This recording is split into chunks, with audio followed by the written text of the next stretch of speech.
my next question is, what advice would you give a seasoned recruiter that has done this for 30 years, that the phone, banging that phone 100 calls a day is going to get you 3 leads, one's going to turn into a client, the old matrix, or at least over on our side of the industry?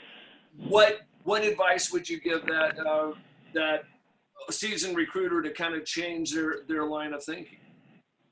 Well, so there's a spectrum, Wilson, right? So this is the weird thing about recruiters is they just want to live in this world of absolutes. They just want black or white. I mean, we argue about this at Pinnacle all the time. We just had our Pinnacle meeting last month, and there's a group of Pinnacle, and they're like, I still get all my job orders from making phone calls, and the rest of you losers who are on LinkedIn, reading your LinkedIn Pulse articles and writing your blogs, you're all, babies. And at the end of the day, if you've got enough of a personality and good energy, and I get my jobs from phone calls. And by the way, they're not wrong. When I look at our fiscal year ends September 30th, so I just ran the year's data a couple of months ago, and sure, to this day, 2019, the majority of our job orders we got from marketing calls, pretty classic marketing calls.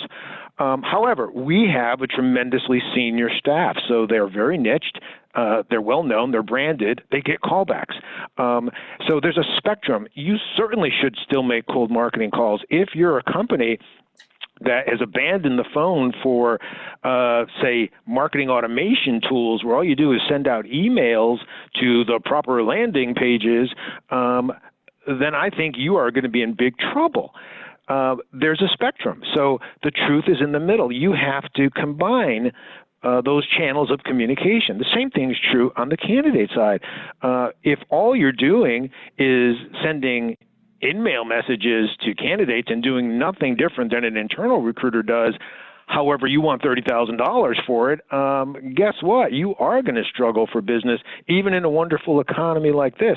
So the reality is, and this is why I do think it's more of a challenge, I think you have got to have multiple channels of communication going on at the same time. The old school that you and I grew up in the morning you make business development calls while your energy is high, and in the afternoon you make recruiting calls as your energy starts to fade. Well, that's just flat crazy now. The best senior recruiters now, we make them back it up from the money. Like you walk in the morning and the calls that are closest to the money, in other words, prep calls, debrief calls, closing calls, making offers, managing the final process comes first. And then very often the modern recruiter, the seasoned person you're talking about, he or she knows that there's 3 job orders that I need to find candidates for. So I'm going to make recruiting calls first. But each one of those recruiting calls gets turned into a marketing call. They're asking candidates where they want to work, where they've interviewed. At the same time, that person generally is following 5 to 10 companies in their niche in a sort of shadowy way. So they're constantly looking to see what postings come online. In the afternoon, they're following up on those postings. Hey, Wilson, I just saw that you posted this. This is my sweet spot. I've placed 3 people just like that in that space. Do you have any need for urgency? Do you want me to jump on that? And then, yes, they're putting together probably 10 or 15. That's a real number. I'm too old and too rich to lie to people. People say to me, do top producers make 100 calls a day? No, they don't. They would be crazy to. But they're making 10 or 15 pointed business development calls to certain companies in their niche. They're making 25 to 30 recruiting calls to candidates that they got the phone numbers from yesterday from Lucia in LinkedIn. And yes, they're also sending email blasts. And yes, they're also sending text mail blasts. And yes, they're going to write an article for LinkedIn Pulse. And yes, they're going to go to a trade show next month and take 2 days off from work so they can be around 300 of their clients in their space. So it is just a more complex, sophisticated, but this is what I tell the seasoned people.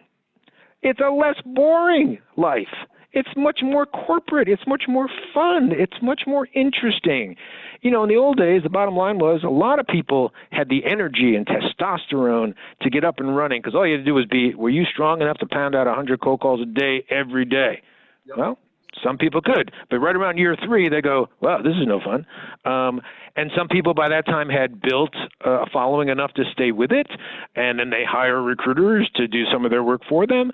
But today's recruiter just has a more rich experience. They have a more sophisticated but energized and fun work experience. I just think the seasoned people have all the advantages of the skills and their branding and their contacts, but if they would just embrace some of these new ways rather than just be dismissive about it, I think they'd find the average $300,000 to $400,000 biller could bill $700,000, $800,000, $900,000 without really changing too much. They might, in fact, and I've seen this in people I mentor, they might work less and make twice the money they've ever made if they would just get out of their own way.